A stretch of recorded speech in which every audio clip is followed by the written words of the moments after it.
All right, let's get started. Good evening and welcome to this month's edition of Atlanta Ballet Insiders.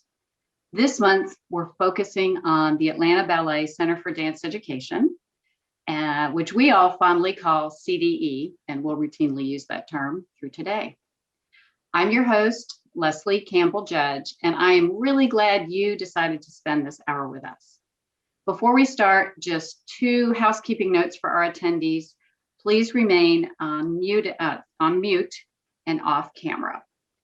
We are going to encourage you to participate with us and send us questions through the chat function at the bottom of your screen, and we'll try to get to any questions you have.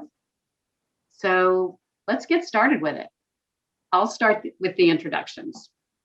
So I guess you might call me a ballet nerd. I grew up studying ballet from a baby through bachelor's degree, and I danced and taught and always had ballet as some part of my life. And if any of you have read my bio, you'll know I'm currently the general manager for the Atlanta Ballet Boutiques, which I always say is the most fun job at the ballet. Anyhow, however, my engagement with the ballet started in the 1980s.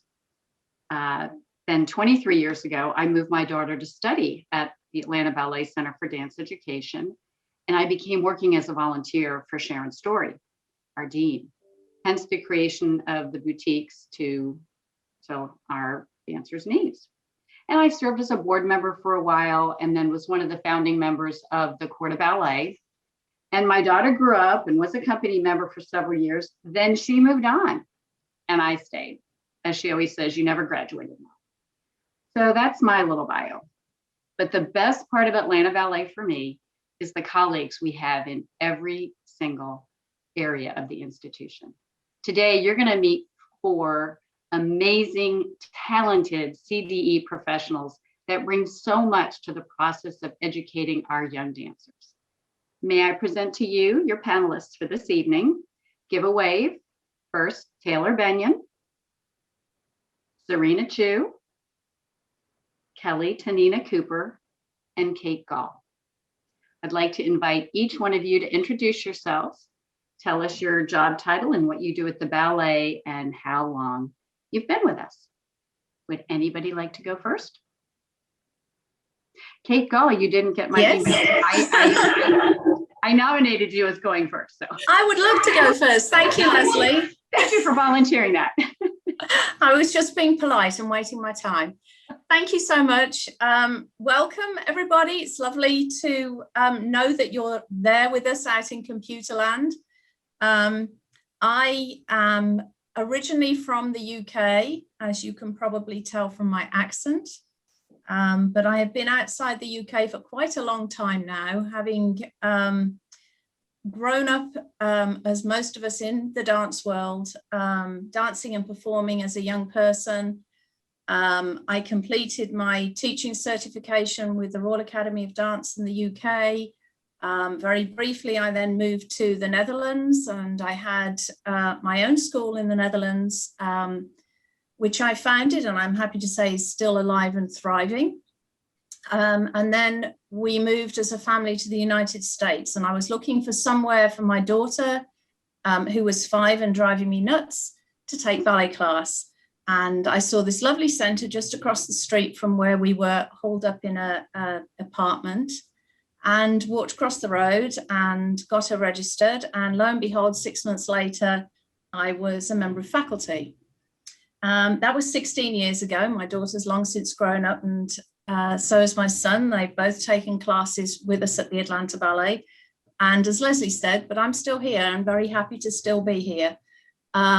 From being a faculty member, I was fortunate to be, I believe, probably in the right place at the right time. And Sharon asked me if I could cover some front desk hours down at our then Spring Street location, which I, again, was happy to go and do. That ended up, instead of being 2 weeks, was about 3 or 4 months. And from there, I was asked if I'd like to participate a little more fully, and became the coordinator for our Kids in Step performances.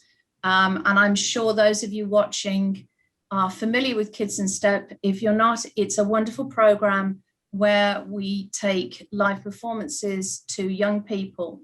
And we do this with Nutcracker and some of the performances that we do during the course of the year.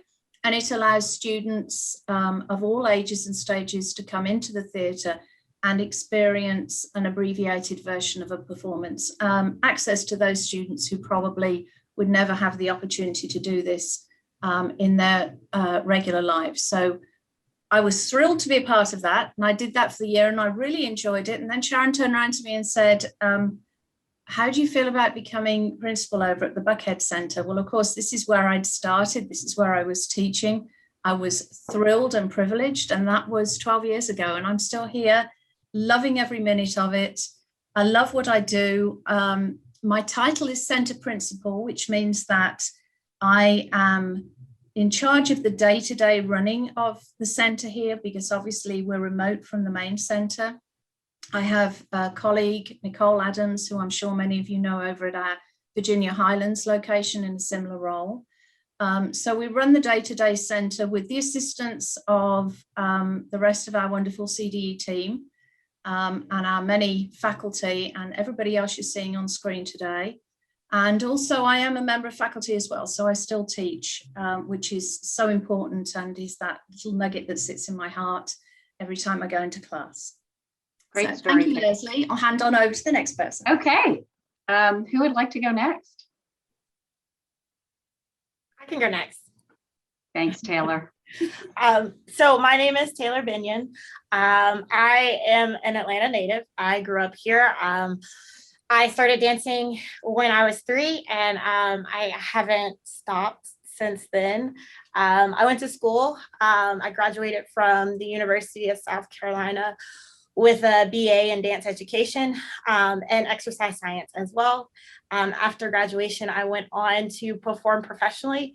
I moved to Dayton, Ohio, out of all the places. And I started with Dayton Contemporary Dance Company. I danced in their second company. And then I went on to DC. I moved to Washington, DC, did some freelance and some pickup work there, and moved back to Atlanta, where I started my journey with Atlanta Ballet. So I started at the Powers Ferry Center as front desk. One of my mentors, and I actually assisted her with classes when I was growing up. She was a teacher and I was her student, like student assistant.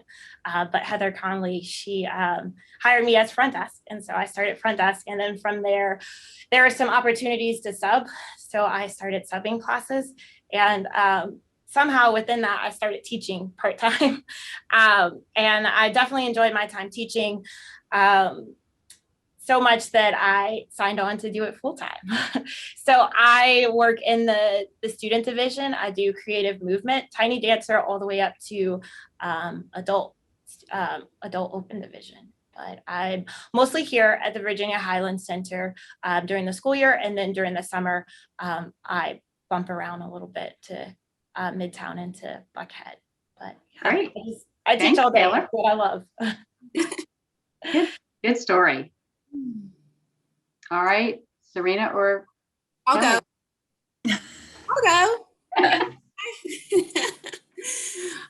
Good evening. So I'm Kelly Tonina Cooper. I do go by Kelly Tonina, but my students just say Miss Kelly.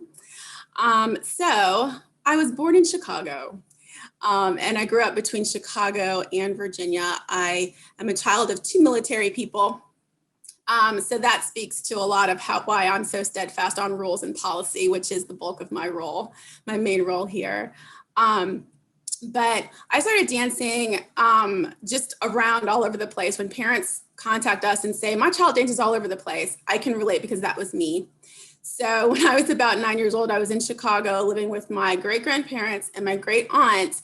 And I used to sneak into the front living room at midnight on Saturday night so that I could watch MTV back when they had music videos. And I would dance to whatever popped up. You know, I wanted to be a star. I just wanted to dance and move. And one night I got caught. So I was mid-jump to the song, Catch Me, I'm Falling. Some of you may remember that. Mid-jump, and my great aunt comes through the room, into the room, and she's like, what are you doing? Go to bed. So I went to bed, and then at least 2 weeks later, suddenly I'm on a dance team. I am acting. She's like, you just have so much energy and creative spirit. So let's get you started. And it's kind of where my arts journey began. As I grew up, being in a military family, my original life career goal was to go to law school and join the FBI. And for some reason, the arts kept calling my name, so the arts chose me because it just would not escape my brain. So when I got to college, actually, I was a very late bloomer in terms of formal training. So when I got to college and could make some decisions on my own, I decided to take as many dance classes as possible. And so that's kind of where my love for ballet started, because I was really into jazz and tap and musical theater prior to that for years. But ballet was a challenge for me, obviously because I was so late and I was in class with dance majors. But I pushed through and, got somewhere with it. Definitely didn't make it into a major company or anything, but I loved it. I loved every minute of it. And eventually I went to school in Florida. I'm a Gator. And about 16 or 17 years ago, I moved to Atlanta. And I was working full-time as a project manager for a video marketing firm in town. And we did higher education, hospitality industry organizations. And I decided to join Atlanta Ballet part-time on the weekends because the arts was calling, So I was here on the weekends, Friday nights at the main location, the West Midtown Center, and then all day Saturday. So I got to see the company leave. I got to see them come back first thing in the morning. And I thrived on that day and a half of time that I was surrounded by the arts. And one day they had like a few of the orchestra members rehearsing in one of the studios, which is rare. And the music was wafting through and I was just so moved. I was like, I need to be around this all the time. And I think putting that out in the ethos, Sharon called me. I didn't even know she knew my name, first of all, but she did. And there was a position available. Was I interested? And that's how I started here 10 years ago, front desk. And I progressed through different roles from part-time front desk to full-time admissions director. And now I am the center administrative director. So that means I manage a lot of paperwork.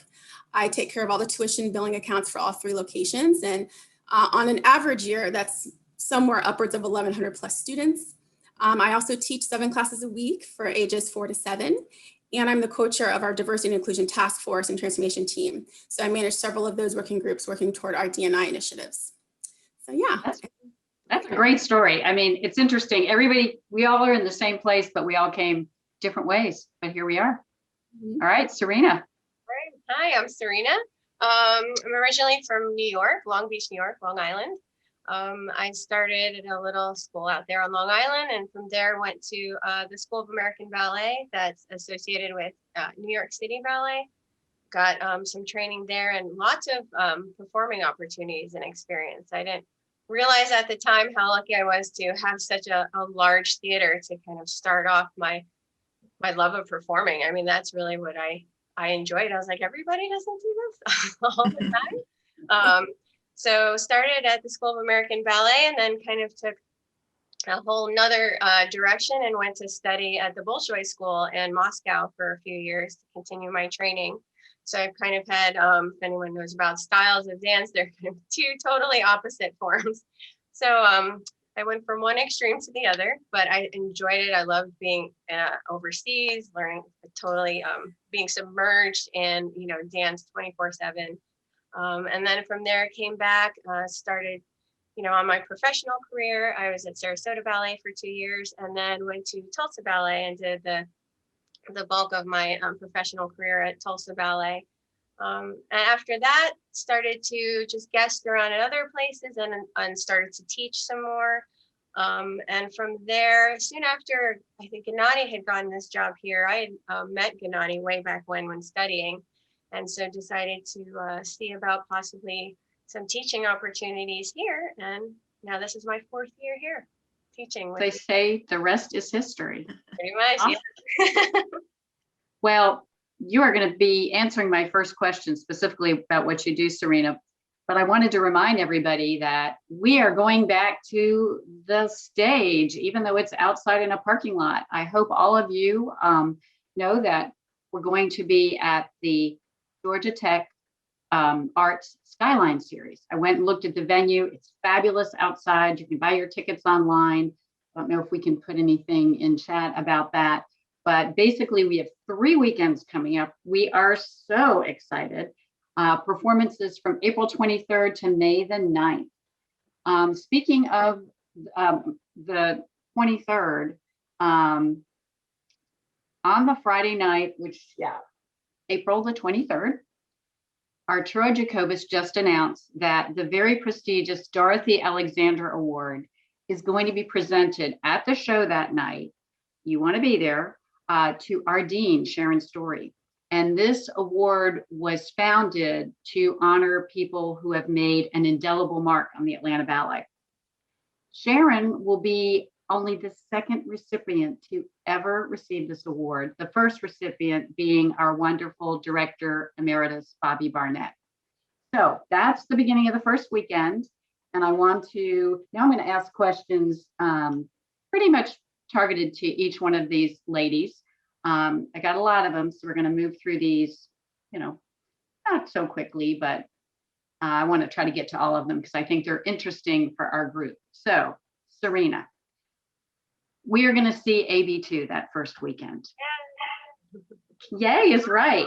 So my question is, can you describe, first of all, the ABT program, meaning the program that happens in the building, number one, and number two, how do the dancers feel about being back on stage? Yes, absolutely. AB2, the Atlanta Ballet 2, is like that stepping stone from school training and the professional company. It's where they learn kind of what the day-to-day routine looks like when you become a professional dancer. And so they have their own performances that they get to do, like the family story ballets that we've done in the past.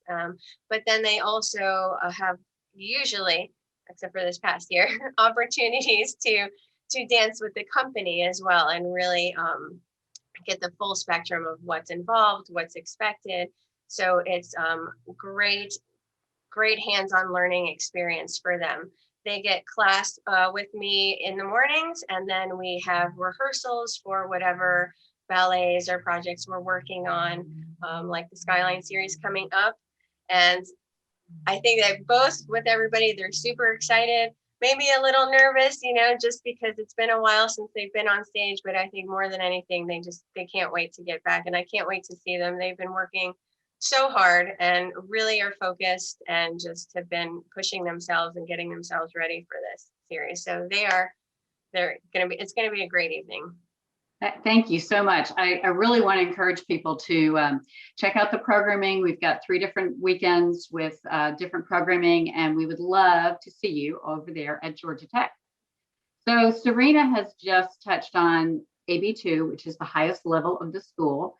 I wanted to ask Kate Gaul to just give us a few facts on the other CDE levels that lead up to AB2 and give us some insight on how students typically progress through those levels of their training. Thank you, Leslie. Well, we're delighted that we actually offer classes for 2-year-olds. As people say, what can you do with 2-year-olds? But they're fabulous. They do have a sidekick with them. They have someone who comes in with them. And it's a wonderful program. And that's where we start nurturing their love of dance. Everything that we do from that point on is progressive. So we work through what we call our creative movement division, which Kelly mentioned earlier. And then we progress on up through our student enrolled division. So they're usually about 7 years old when they get into the student enrolled division. And that's when they start to take a more formal classical ballet class, and they're often coming 2 or 3 times a week. And we are in 3 locations, but we are one school. And so we have lots of conversations between us as faculty and members of the CDE to ensure that we are nurturing and encouraging those students, whatever their path might be.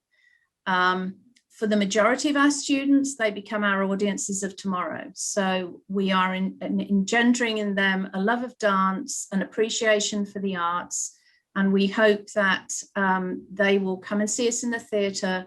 That's one of our big aims, is always to get them to understand what they do in the studio and how it translates onto the stage. And as they are part of the Atlanta Ballet, we really love to see them coming to visit for performances and being a participant in that way.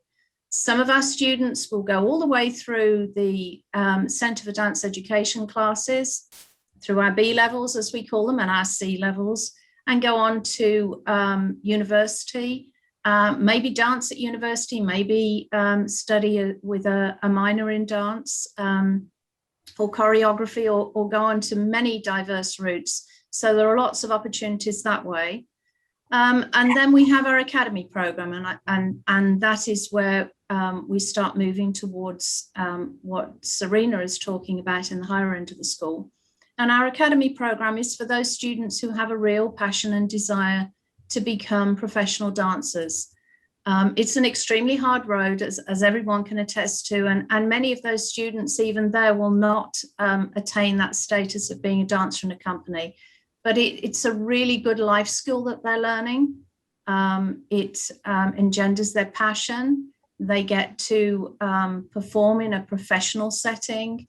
They have really high quality faculty nurturing them and training them. Obviously, all of this is overseen through every level by Sharon, who gets to know all of those children. And it's amazing how she remembers everybody's names year after year as she sees them and they go through the process with us.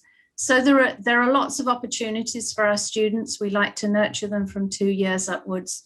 And we look upon them all as becoming part of our Atlanta Ballet family. And we hope that we can find a space for everybody. And we hope that they'll go on and stay with us. Our oldest students are in their 80s, I have to say. So we really do provide something for everybody. Thanks, Kate. That was great. Just a note, some of the questions on the chat are being answered by Atlanta Ballet staff. So ones that they can handle there, they're going to do, and then we will be able to continue here because we've got lots to talk about.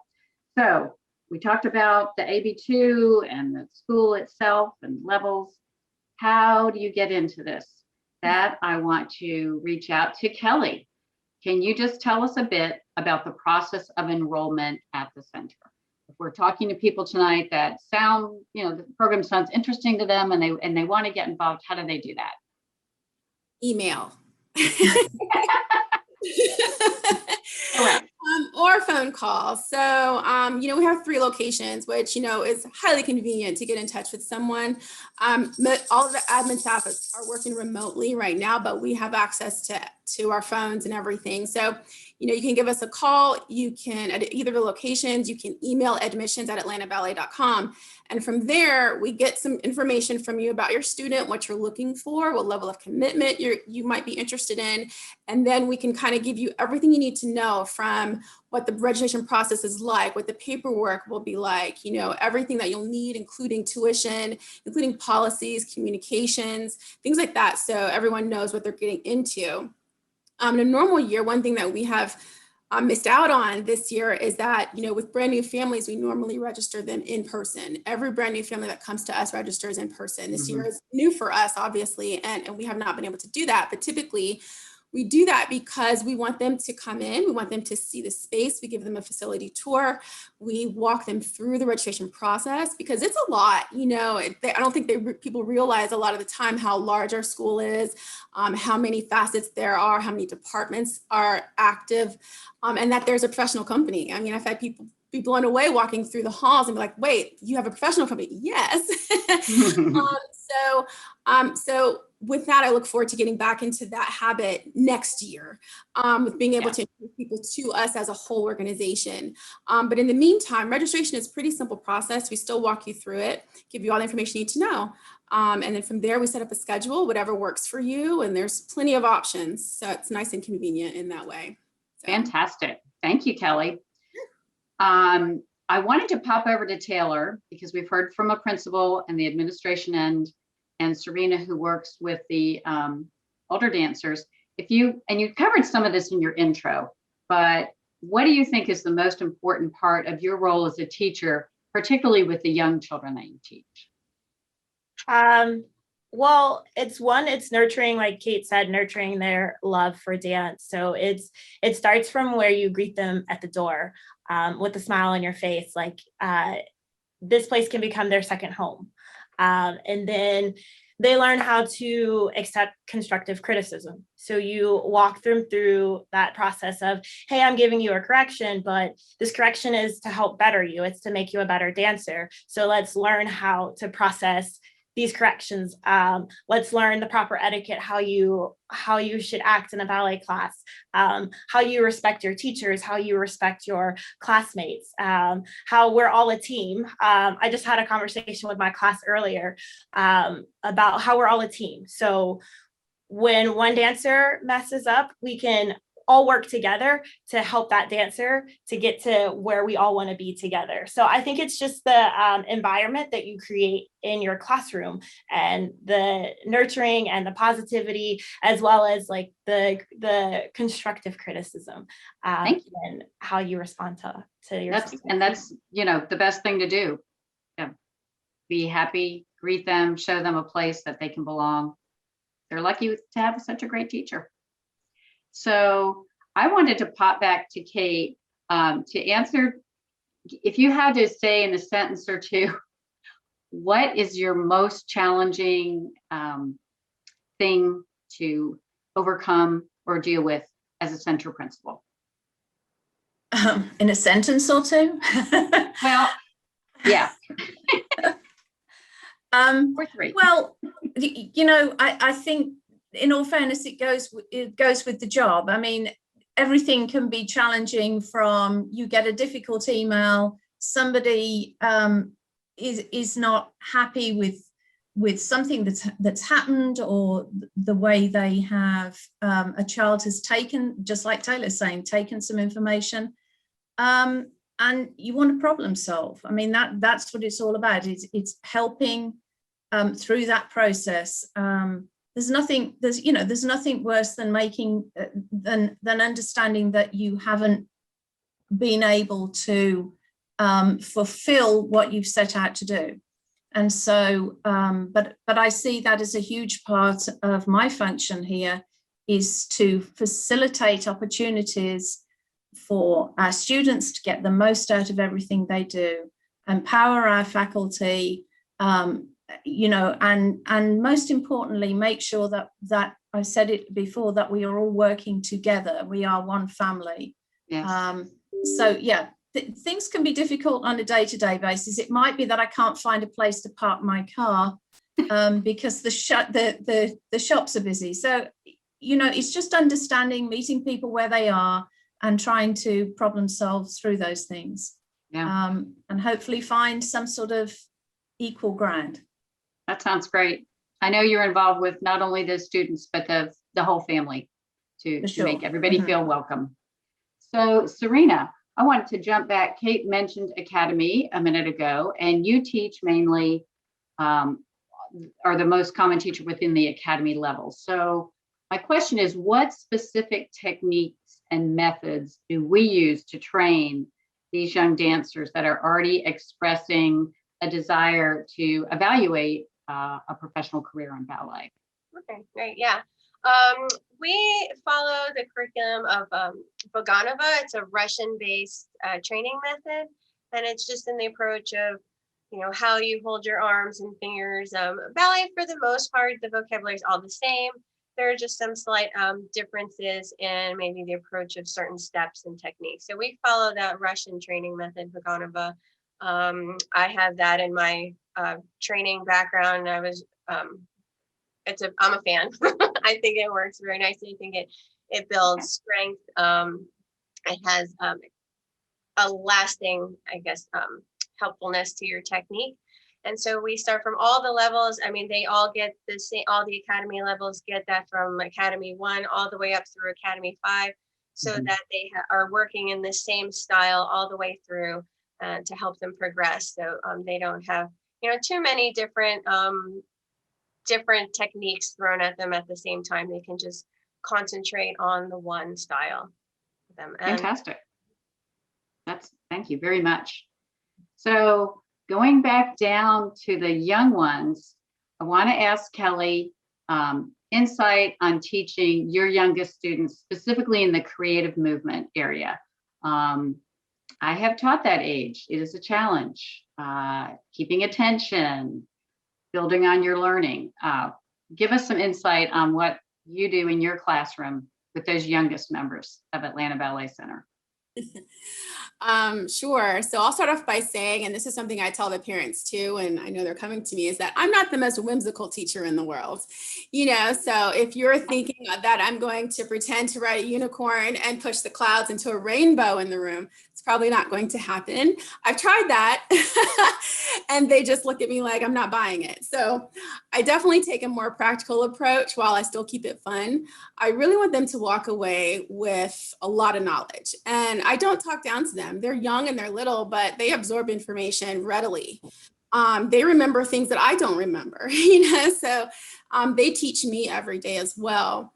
But when I teach them, I really want them to learn at every step. So even if we're doing free dance, there's a lesson in there somewhere. Like I had to pivot this year with teaching virtual and hybrid classes and how to keep them entertained. So there's been more freeze dance than usual, but I didn't want it to just be something where they run around in a circle for 2 minutes. We started talking about dancers who tell a story. That's what dancers do. They dance out a story for the audience. So we started talking about emotions and feelings. So I said, have people ever said, show me a happy dance? And then they showed me a happy dance and they're bouncing. And I'm like, oh, great. What do you think a sad dance looks like? And then some of them are very into it. They're just very expressive. And it's so exciting to watch them take in this information. So I really treat them as if, I'm used to teaching adults. Right. I didn't have teaching experience for younger students. I was trained to do that once I came here with another faculty member. So that's just been really exciting to just accept them where they are. They're always going to be learning, and I want them to walk away confident. And I've seen that happen where very shy students all of a sudden are leaders in the groups. And that's a great goal because, that's what we're building. We're not always building a professional ballerina, but that confidence, that's awesome. Okay, I want to ask Taylor about one of the most exciting days in a dancer's life as a young dancer when they get their pointe shoes. Taylor is our professional shoe fitter for us and wanted to see if she could share some insight as to how that feels for a female dancer to finally get to the level where they can get a pointe shoe, and what is the significance of that day? Oh, it's a very exciting day. It's probably like, I don't know, if you celebrate Christmas or like a big holiday that happens in your calendar, it's probably like that for a dancer. They look forward to it their whole dance career. Like the tiny dancers, the little 3-year-olds, we have pointe shoes hanging in our hallway at Virginia Highlands. They're always like, when do I get those? I'm 3, but when do I get those? So they wait and they wait and they wait, and it's really like a rite of passage. There's many things that go into determining whether a dancer is ready for pointe or not. Some of it is based on the student's age, but it's also based on their strength, their flexibility, and their commitment to their classes and how they're showing up for themselves in class. So when they get that letter, I usually get an email probably like at midnight, 11:59. My student just got their letter. Can we schedule a pointe shoe fitting for tomorrow? Yeah. Because the parents are very excited, the students are very excited, and so I'm most of the time up and I try to email them because I know that they're really excited, and we schedule it and they come in and we try different pointe shoes on. So we carry block pointe shoes here, which are a good pointe shoe for most beginner students, but there are like vast amounts of different pointe shoes. It's kind of like Cinderella, you want to find the pointe shoe that fits their foot the best. But they're so excited. They've worked their whole entire little careers up to this moment. And it's amazing to see their little faces light up. Parents have their phones out, they're taking pictures, they're doing videos, especially the parents that have danced. It's like they're passing down the tradition. And then they get in class and they're working hard. And sometimes they realize that beauty is pain. and they're like, what did I do? There's that. Blind. But it's really a special moment. Thanks. Thanks for sharing that. I know it's, you know, I used to do it, and yeah, the phone, the whole family, it's wonderful. So coming up next month, and by the way, I believe almost all of the questions have been answered by staff.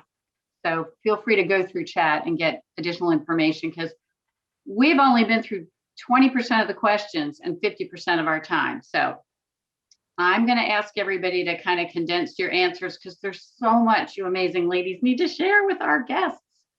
Spring concert. Hooray. That's one of the biggest events of the year for us. And we didn't get to have it last year. And we waited and we tried and it just couldn't happen. So we are doing the spring concert in May.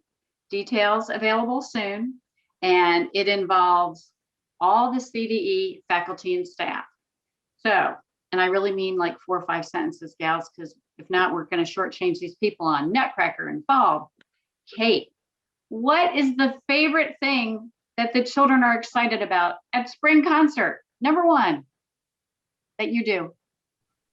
The favorite thing pre-spring concert is trying on the costume. Costumes. I mean, these girls and boys are all about the costumes. So in a few sentences, tell us what you do with the costumes and how many costumes pre-COVID you are handling and schlepping and fitting and losing and finding. And well, the most important goal is that we will have every child in a costume on the stage. So, and that always happens. So whenever anything else happens, I always say, take a deep breath. We will never put a child on the stage without a costume. So we always start on that basis. But yes, we start in the fall. There's a lot of planning goes into spring concert costumes. And I think this is always hard if you're joining us mid-year. And the question is often, well, why can't you be in spring concert? Because it's an awful lot of planning. The teachers are planning music, deciding what costume they want. Costumes are made to order.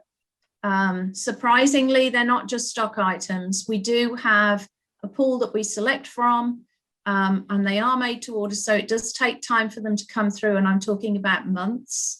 So there's a lot of planning goes into that. We have to measure all the students, make sure that we have everything lined up correctly, and then hit the send button. And we order about 1,500 costumes for a spring concert performance. That is huge. Yes, because some of our students will take more than one piece as well. So, you know, it does require quite a lot of juggling.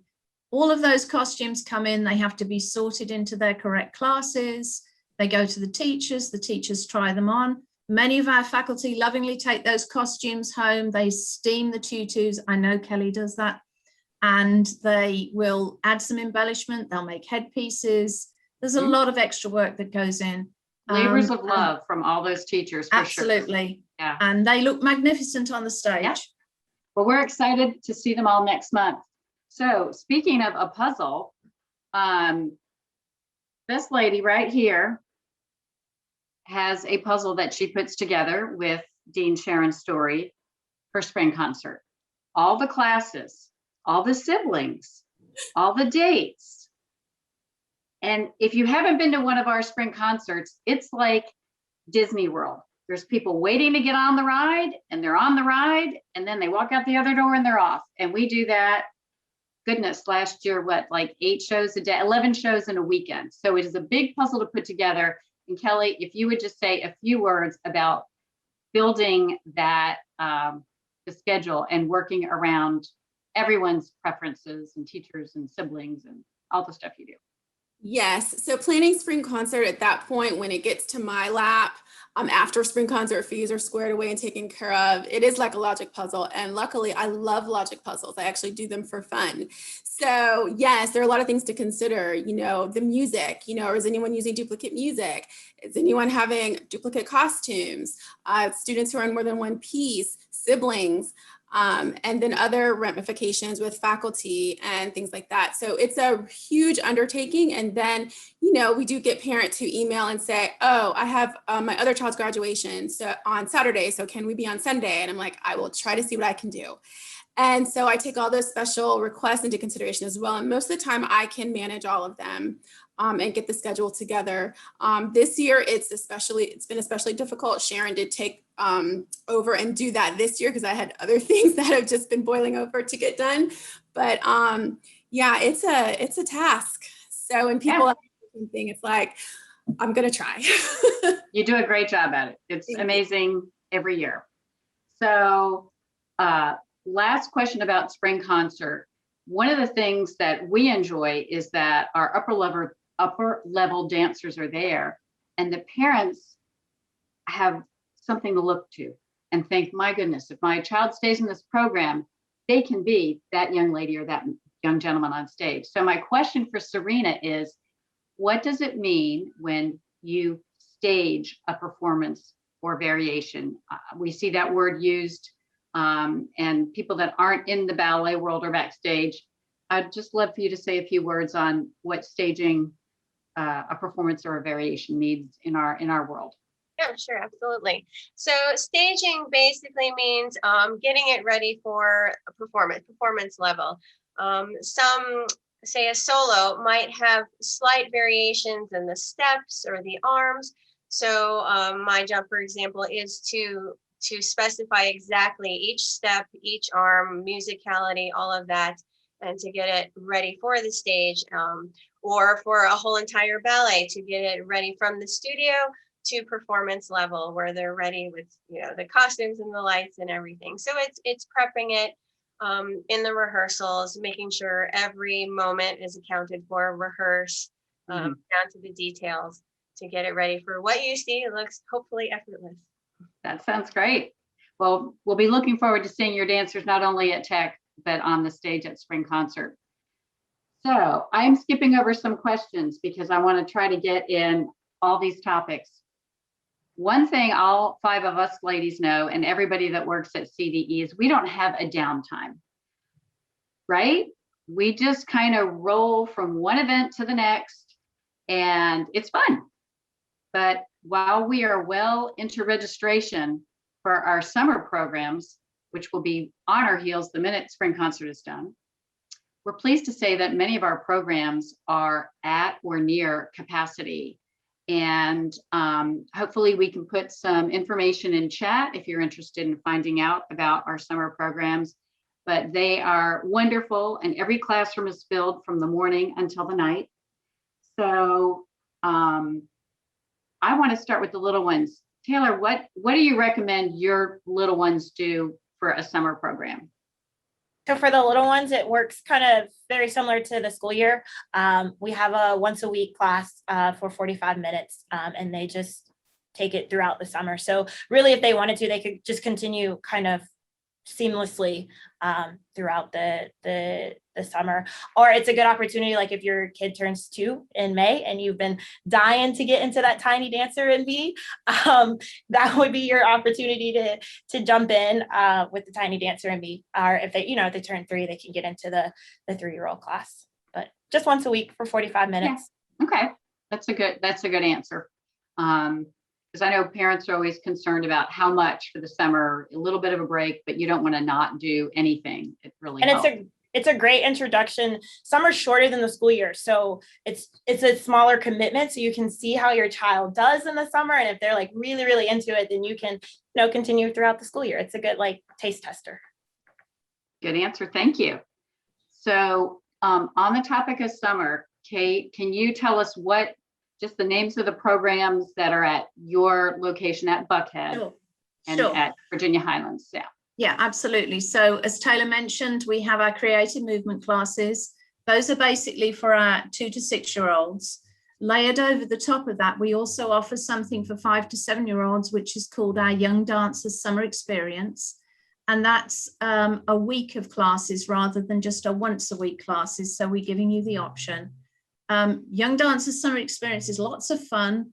It's an opportunity for our little ones who would usually take 45 minutes to come for a 3-hour block. They bring a little lunch with them. They do ballet, jazz, tap, so they have a little taster of other things. They always do an art project as well, so they have something to take with them. And then we always have a little presentation for parents right at the very end of the week. We're hoping that we will be able to continue with that in these strange times, but it's always nice for the parents to see. Exactly. Moving on from there, we move into our day programs. Our day programs are for our students who are 8 and up, so they go all the way through to the later teenage years. But the day program is a real opportunity for students to come in and explore a full day of programming. So they always have a big chunk of ballet, whether it's ballet on its own or ballet with pre-pointe or ballet with pointe. We obviously divide people up into different levels so that they're getting the work that they need. They also study variations, which is very nice for the younger dancers who've just come off a taster of spring concert and want to learn a performance piece as well. And then we go into a whole variety of different things in the afternoon, jazz, modern, hip hop, tap, lots of things that they may never have done before, including world dance. We love to bring African dance in. We've done Irish, Spanish, Chinese. So we try and explore other dance genres for those students as well. So that is both at Virginia Highlands and at Buckhead. And they've put it in chat here, I see. Yeah. And then we have even more this year. This year we've added some additional classes, which will be run at the Buckhead studio. We have a once a week class for our teen dancers. So those that are busy with other things during the summer, but as Taylor mentioned, keeping up their all important once a week classes. So we're going to be offering that. We have 2 layers of teen ballet, which they can sign up for. And this year that's going to be taken both virtually and in person. So they're going to be able to choose if they're at the beach house, they can still take class. There you if go. They're just at home in Atlanta and they're not able to get to class that day, they'll still be able to take it. So we have that too. And then finally, we are offering some evening classes for our sort of dancers who've had a little bit more experience, probably for those that are familiar, B3 level, that's usually around 11 years and upwards, up through 18. And we have a new program this year called Focus on Technique. And that will be a 3-hour evening program for 4 evenings during the week. Again, we're offering that in June and July, just focusing on the ballet technique, conditioning, variation class, pointe, pre-pointe, whichever is appropriate. So we have lots of things for everybody to do. And that doesn't even include, of course, our intensive programs, which are run through midterm. Yeah, I'm jumping over to Serena on that. But I just wanted to follow up with what Kate said. If you look in chat, you've got the link to see all the programs that Kate and Taylor have just talked about. So moving to you, Serena, this is not as much an informational question as kind of a insider question. How important for an upper level student is a summer program? And how do you counsel your academy students on what would be the best for them? Yeah, nowadays I feel like it's very important, especially for that upper level, where they're about to start looking for work, a second company, studio company position. The summer program is where both the student can see the company, meet the faculty, experience those classes, get some training from a new perspective. Sometimes different teachers have different eyes, they catch different things. And so you get a well-rounded technique or addition to your technique. Then as well, we get to see you and get to learn you as a dancer.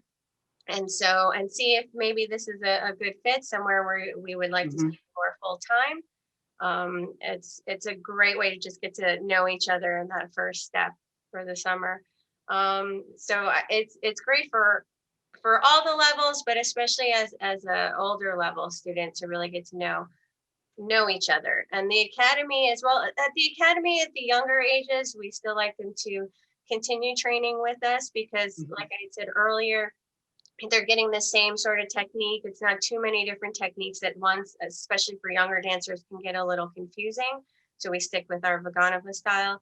But as they get older, then that's time they can venture out and start to learn, see other styles, other ways of taking class. Great, thank you. So basically, the minute we wrap up summer, we have a weekend, and fall registration has already taken place for a lot of the people, but we have a great influx every August of students and potential students. So what might make our school stand out amongst all the ballet schools in Metro Atlanta? Well, the first thing that would come to my mind is we're the only nationally accredited dance school in the metro area. And I want to ask Kelly about that in a second.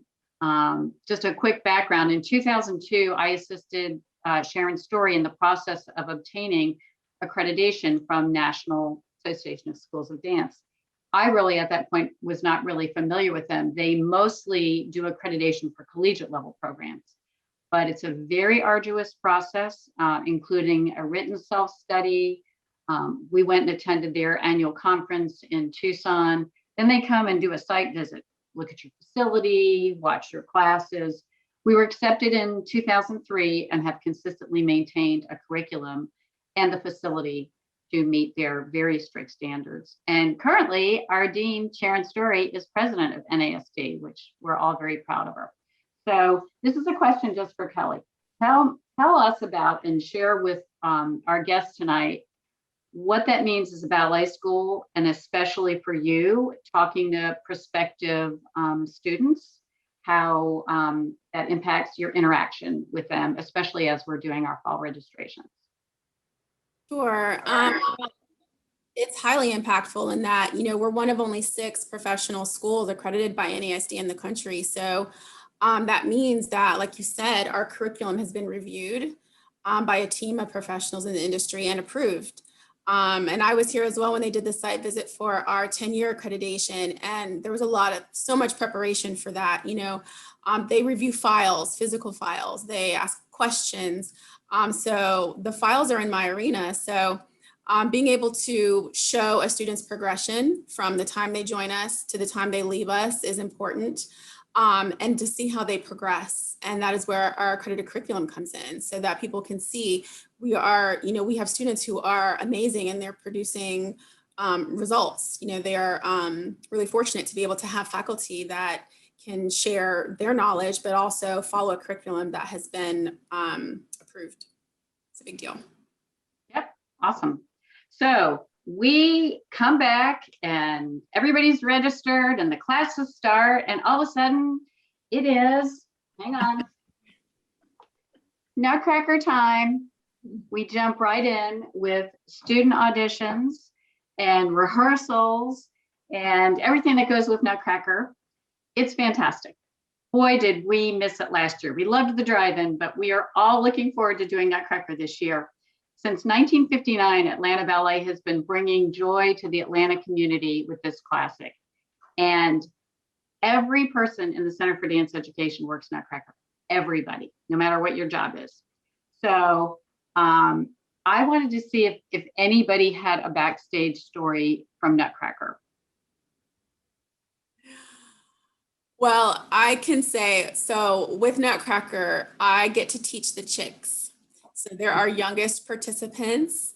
I'm here for the audition. I, have a little bit of, sometimes Sharon will ask me, what do you think about this student versus this student, So I get to teach them their choreography, which was obviously done by Yuri. And they're so excited. And backstage one year, I decided to interview them as if I was Barbara Walters or something. And so they came up with some great storylines, but kids are very honest. So I was like, what's it like being a mouse back here? And one of those young ladies like, and mice are like 8 years old, 8 or 9 or 10. And she says, well, it's a really tough job. I can't really see through the mask sometimes, and everything's moving very fast and it's quite difficult.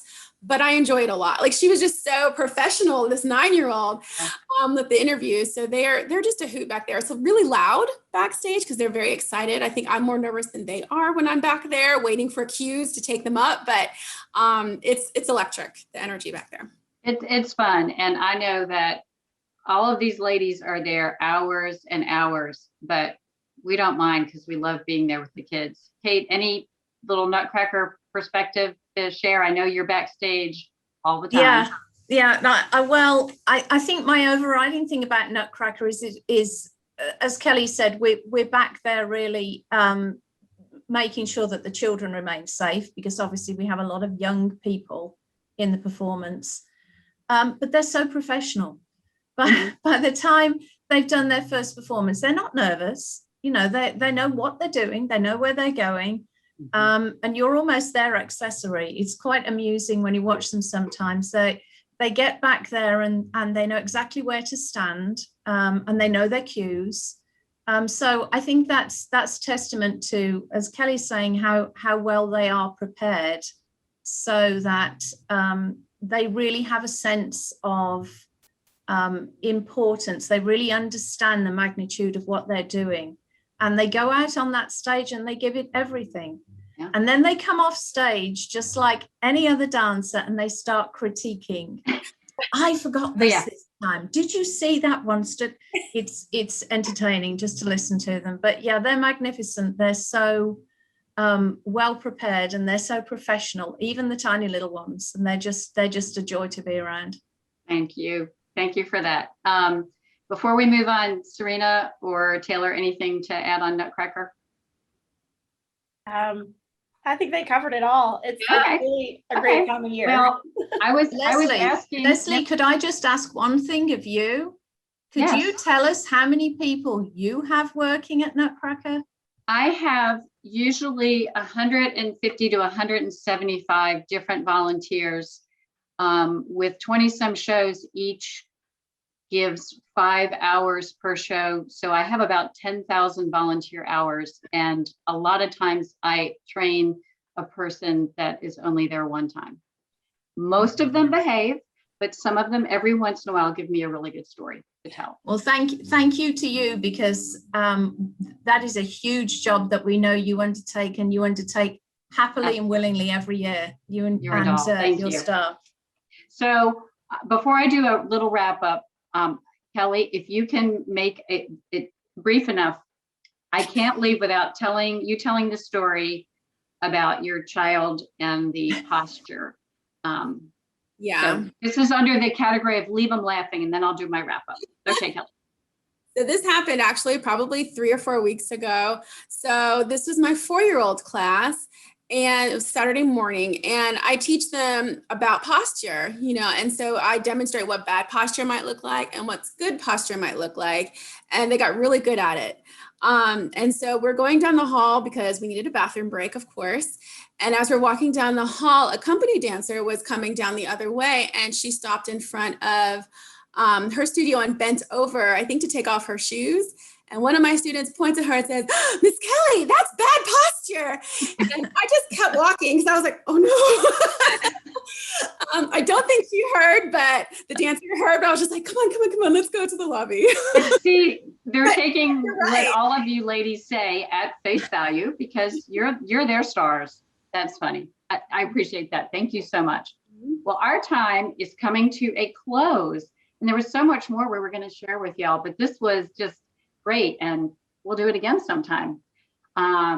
I see almost all of the answers are in chat already. We've got links, information on Nutcracker, information on spring concert, emails to email addresses to send in anything that you didn't get a chance to know. First of all, I would like to thank my colleagues, my friends, and the wonderful panelists. So bravo, ladies, to you. Thank you for everything. I also would love to thank the Atlanta Ballet staff that made this possible. Our boss, Dean Sharon Story. Bravo to you, Sharon. Director of Public Relations, Tricia Alcombe.